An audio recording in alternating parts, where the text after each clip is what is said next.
ভূতের গল্পের আসরে আপনাদের সবাইকে স্বাগতম। আজকে এনেছি মার্ক টোয়েনের লেখা একটি ভূতের গল্প, এ গোস্ট স্টোরি।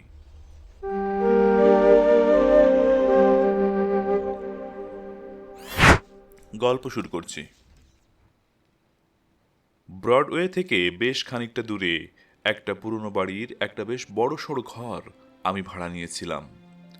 অনেকদিন থেকেই এই বাড়িটার উপরের তলার ঘরগুলো খালি পড়েছিল। সারা বাড়িটা তখন ধুলো, মাকড়সার জাল, নির্জনতা আর নীরবতা গ্রাস করেছিল। প্রথম যেদিন আমি সিঁড়ি বেয়ে আমার ঘরে উঠলাম, মনে হলো আমি বুঝি গোরস্থানের ভেতর দিয়ে মৃত ব্যক্তিদের গোপন আড্ডায় এসে পড়েছি। জীবনে প্রথম আমি ভয় পেলাম। সিঁড়ির একটা অন্ধকার কোণে মোড় নিতেই একটা অদৃশ্য মাকড়সার জালের সূক্ষ্ম তন্তুগুলো যখন আমার মুখের উপর লেগে গেল, তখন আমি ভূত দেখার মতো শিউরে উঠলাম। শেষ পর্যন্ত আমি ঘরের মধ্যে ঢুকে পড়ে দরজা বন্ধ করে সেই সব অপচ্ছায়া ও অন্ধকারকে বিদায় করে তবে স্বস্তি পেলাম। চুল্লিতে আরামপ্রদ আগুন জ্বলছিল। স্বস্তির নিঃশ্বাস ফেলে চুল্লির সামনে বসে পড়লাম। 2 ঘন্টা সেখানে বসে অতীতের কথা ভাবতে লাগলাম। অতীতের কুয়াশা ভেদ করে কত দৃশ্য, কত আধ ভোলা মুখ ভেসে উঠল। যেন শুনতে পেলাম সেই সব কণ্ঠস্বর যা অনেকদিন আগে চিরকালের মতো নীরব হয়ে গেছে, আর সেই সব পরিচিত গান যা এখন আর কেউ গায় না। আমার জাগ্রত স্বপ্ন ধীরে ধীরে করুণ থেকে করুণতর সুরে নেমে গেল। তখন বাইরের ঝড়ের হাহাকার মৃদু বিলাপে পরিণত হলো। জানালার কাচের উপরে বৃষ্টির ক্রুদ্ধ আঘাত মৃদু শব্দে পরিণত হলো। রাস্তার সব শব্দ একে একে থেমে গেল। কোথাও আর একটি শব্দও রইল না। চুল্লির আগুন নিভে আসছে। একটা নির্জনতা বোধ যেন আমাকে জড়িয়ে ধরেছে। পোশাক ছেড়ে ঘরের মধ্যে চলাফেরা করছিলাম পা টিপে টিপে। যা কিছু করছিলাম তা সবই চুপি চুপি। যেন আমার চারপাশে এমন সব শত্রুরা ঘুমিয়ে আছে যাদের ঘুম ভাঙলে মারাত্মক বিপদ ঘটবে। বিছানায় শুয়ে পড়লাম। শুয়ে শুয়ে বৃষ্টির শব্দ, বাতাসের গর্জন ও অনেক দূরের সব জানালা বন্ধ করার অস্পষ্ট আওয়াজ শুনতে শুনতে এক সময় ঘুমিয়ে পড়লাম। গভীর ঘুমিয়েছিলাম, কিন্তু কতক্ষণ ঘুমিয়েছিলাম তা জানি না। হঠাৎ ঘুমটা ভেঙে গেল। চারিদিকে স্তব্ধ, শুধু আমার বুকের ভেতরটাই ছাড়া আর কোথাও কোনো শব্দ নেই। ইতিমধ্যে বিছানার চাদরগুলো পায়ের দিকে নেমে যেতে লাগলো। মনে হলো কেউ যেন বিছানার চাদরগুলো ধরে টানছে। আমার নড়বার ক্ষমতা নেই, কথা বলবার ক্ষমতাও আমি হারিয়ে ফেললাম। বিছানার চাদর কম্বলগুলো তখনও নেমে যাচ্ছে। আমার বুক পর্যন্ত খোলা হয়ে পড়ল। কোনো রকমে সেটাকে চেপে ধরে মাথার ওপর পর্যন্ত টেনে দিলাম। অপেক্ষা করে রইলাম, কান পাতলাম, অপেক্ষা করেই ছিলাম। আবার সেই টান শুরু হলো।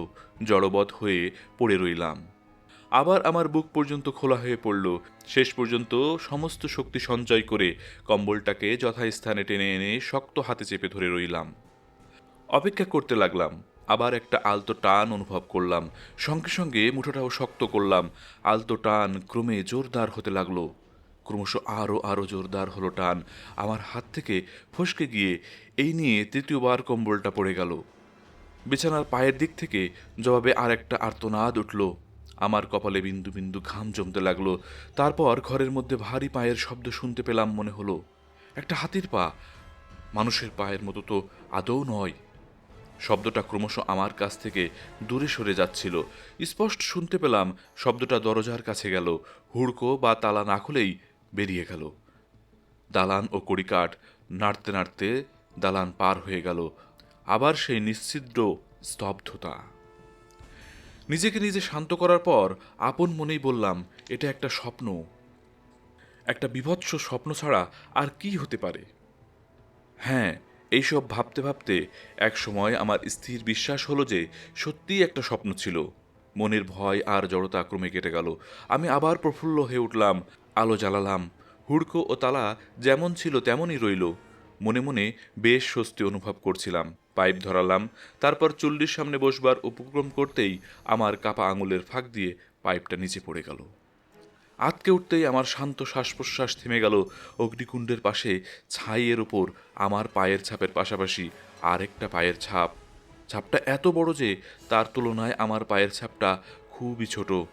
তাহলে সত্যি সত্যিই কেউ এসেছিল। আর হাতির পায়ের শব্দটাও। আলো নিভিয়ে দিয়ে ভয়ের আবশ দেহে নিয়ে বিছানায় ফিরে এলাম।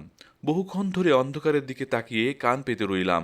মেঝের উপর দিয়ে কোনো ভারী দেহকে টেনে নেবার মতো একটা ধস ধস আওয়াজ মাথার ওপরে শুনতে পেলাম। তারপর দেহটাকে ছুঁড়ে ফেলে দেওয়া হলো, আর তার ধাক্কায় আমার জানালাগুলো কেঁপে কেঁপে উঠল। বাড়িটার দূরবর্তী অংশগুলোতে সশব্দে দরজা বন্ধ করার শব্দ শুনতে পেলাম। কিছুক্ষণ পর পরই শোনা গেল চুপি চুপি কেউ যেন ভিতরে ঢুকছে আর বেরিয়ে যাচ্ছে, সিঁড়ি বেয়ে উঠছে আর নামছে। কখনো বা সেই শব্দ আমার দরজার কাছে এসে একটু ইতস্তত করে আবার চলে যাচ্ছে। দূরে কোথাও যেন অস্পষ্ট ঝনঝন শব্দ শুনতে পেলাম। কান পাতলাম। অপদেবতার প্রতিটি পদক্ষেপের তালে তালে বাড়তি শিকলের ঝনঝন শব্দ হচ্ছে। কিছু অস্পষ্ট কথাও কানে এলো, অর্ধ উচ্চারিত কিছু আর্তনাদ যেন জোর করে স্তব্ধ করে দেয়া হলো। অদৃশ্য পোশাকের খসখস শব্দ, অদৃশ্য পাখার শো শো শব্দ। তখন মনে হলো কেউ যেন আমার ঘরটাকে আক্রমণ করছে। এখানে আমি একা নই। আমার বিছানার চারপাশে দীর্ঘশ্বাস ও শ্বাস প্রশ্বাসের শব্দ, রহস্যময় ফিসফিস কথা। ঠিক মাথার উপরে দেখতে পাচ্ছি সিলিংয়ের গায়ে নরম প্রস্ফুরক আলোর তিনটি ছোট বৃত্ত। মুহূর্তকাল সেখানে জ্বলতে জ্বলতে ঝুলে রইল, তারপর নিচে পড়ে গেল দুটো। আমার মুখের উপর একটা, আর একটা বালিশের উপর। তরল পদার্থের মতো চটচটে আর গরম অনুভূত হলো। মনে হলো ওগুলো নিশ্চয়ই কোনো রক্তের ডেলা। আলো জ্বালিয়ে সেগুলো দেখা দরকার বলে মনেও হলো না। তারপরেই দেখলাম কতগুলি পাণ্ডু বর্ণের মুখ, উপরের দিকে তোলা সাদা হাত শূন্যে ভাসছে। পর মুহূর্তে সব কিছু অদৃশ্য হয়ে গেল। তখন সব ফিসফিসানি, সব কণ্ঠস্বর, সব শব্দ থেমে গেল। নেমে এলো নিস্তব্ধতা। কান পেতে অপেক্ষা করতে লাগলাম। মনে হলো আলো দেখতে না পেলে আমি মরে যাব। ভয়ে আমি অসাড় হয়ে যাচ্ছি। কোনো মতে সর্বশক্তি নিয়ে আমি উঠে বসলাম। মুখের ওপর একটা চটচটে হাতের ছোঁয়া লাগলো। আমার সব শক্তি নিমেষে উবে গেল। পঙ্গুর মতো আমি প্রতিরোধহীন হয়ে বিছানায় পড়ে গেলাম। তখন শুধুমাত্র পোশাকের খসখস শব্দ শুনতে পেলাম। মনে হলো কেউ যেন দরজার ভেতর দিয়ে বাইরে চলে গেল। অবশেষে নিজের উত্তেজনা দমন করে, মনটাকে শান্ত করে, রুগ্ন দুর্বল দেহ নিয়ে গুড়ি মেরে বিছানা থেকে নামলাম। গ্যাসটা জ্বালাতে গিয়ে হাত কাঁপতে লাগলো। আলো দেখে মনে হলো কিছুটা সাহস ফিরে পেলাম। একটা চেয়ার টেনে নিয়ে বসে ছাইয়ের উপর বড় বড় পায়ের ছাপের কথাই যেন স্বপ্নের ঘুরে ভাবতে লাগলাম। দেখতে দেখতে সব কিছু কেমন যেন ঝাপসা হয়ে এলো। চোখ তুলে তাকিয়ে দেখলাম গ্যাসের আলো ধীরে ধীরে ম্লান হয়ে আসছে। ঠিক সেই মুহূর্তে আবার সেই হাতির পায়ের শব্দ শুনতে পেলাম। সেই ক্রমশ কাছে আসছে, কাছে, আরও কাছে, ছাতা পড়া হল ঘর পেরিয়ে। সেটা যত কাছে আসছে ঘরের আলো ততই ম্লান থেকে ম্লানতর হচ্ছে। পায়ের শব্দ আমার দরজার কাছে এসে থামল। আলো কমতে কমতে একটা ঈষৎ নীল রঙে রূপান্তরিত হলো। আমার চারপাশে সবকিছু যেন একটা ভৌতিক গোধূলি আলোর আচ্ছন্ন। দরজা খোলেনি, অথচ বাতাসের একটা মৃদু ঝলক এসে আমার গালে লাগলো। একটা প্রকাণ্ড ধোঁয়াটে দেহ আমার সামনে এসে দাঁড়ালো। বিস্ফোরিত চোখে হতভম্ব হয়ে সেদিকে তাকিয়ে রইলাম। একটা পাণ্ডুর আভা জিনিসটার ওপর ছড়িয়ে পড়ল। ধীরে ধীরে সেই ধোঁয়া থেকে একটা হাত বেরিয়ে এলো, তারপর দুটি পা, তারপর শরীর, এবং সকলের শেষে বাষ্পের ভেতর দিয়ে বেরিয়ে এলো একটা বিষণ্ণ মুখ। জলের ভাষা থেকে মুক্ত হয়ে মহামান্য কার্ডিফ দানব তার পেশিবহুল সুন্দর নগ্ন দেহ নিয়ে আমার মাথার উপর মেলে দিল। আমার ভয় দুঃখ কমে যেতে লাগলো।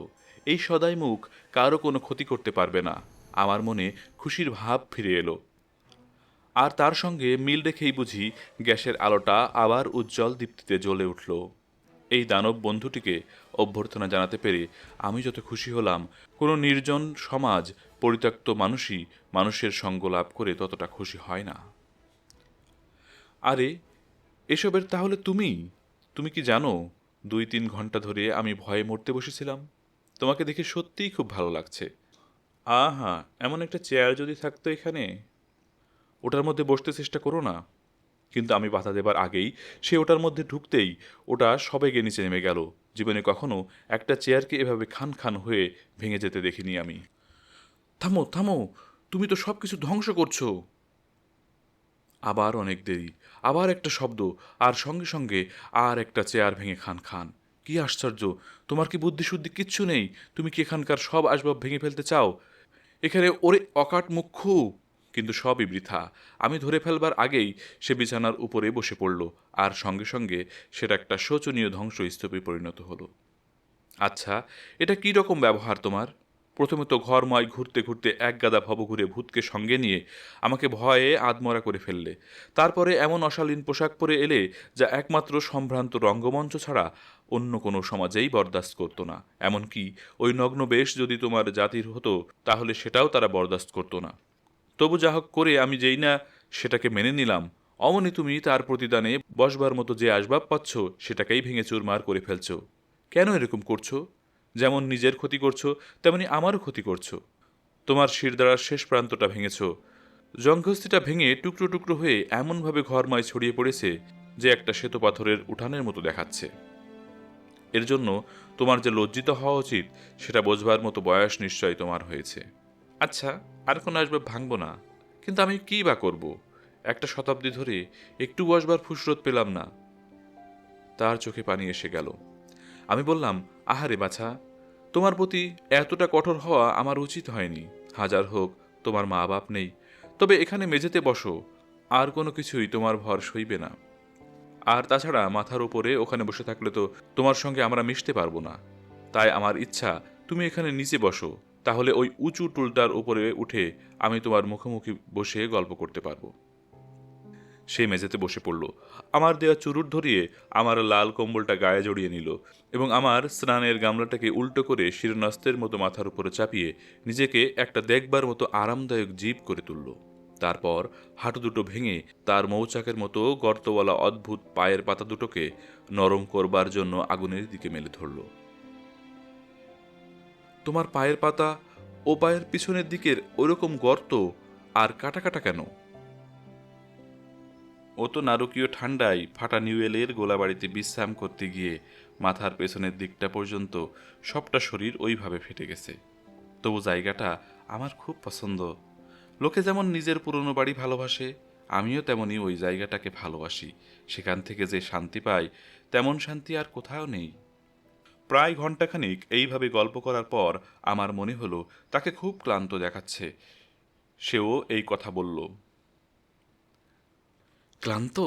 তা হবে হয়তো। এবার তোমাকে সব কথা খুলে বলছি, কারণ তুমি আমার সঙ্গে বড় ভালো ব্যবহার করেছ। রাস্তার ওপাশে জাদুঘরে যে প্রস্তরীকৃত মানুষটি আছে, আমি তাহারই আত্মা। আমি কার্ডিফ দানবের ভূত। ওই দেহটিকে যতদিন কবর না দেওয়া হচ্ছে ততদিন আমার বিশ্রাম নেই। মানুষ যাতে আমার এই মনোবাসনা পূরণ করে, সেজন্য আমার কি করা উচিত বলো? ভয় দেখিয়ে তাদের এ কাজে বাধ্য করা, দেহটা যেখানে আছে সেখানেই ভর করা। তাই তো আমি রাতের পর রাত জাদুঘরের উপর ভর করেছি।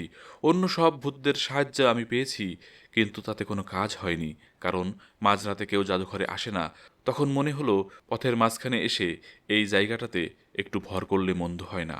মনে হলো আমার কথাগুলি যদি কাউকে শোনাতে পারি, তাহলেই কাজ হাসিল করতে পারবো। আমার সৌভাগ্য যে পরলোকে এসেও আমি খুব ভালো সঙ্গী সাথী পেয়েছি। রাতের পর রাত আমার এই ছাতে পড়া হল ঘরের মধ্যে কাঁপতে কাঁপতে ঘুরে বেড়িয়েছি।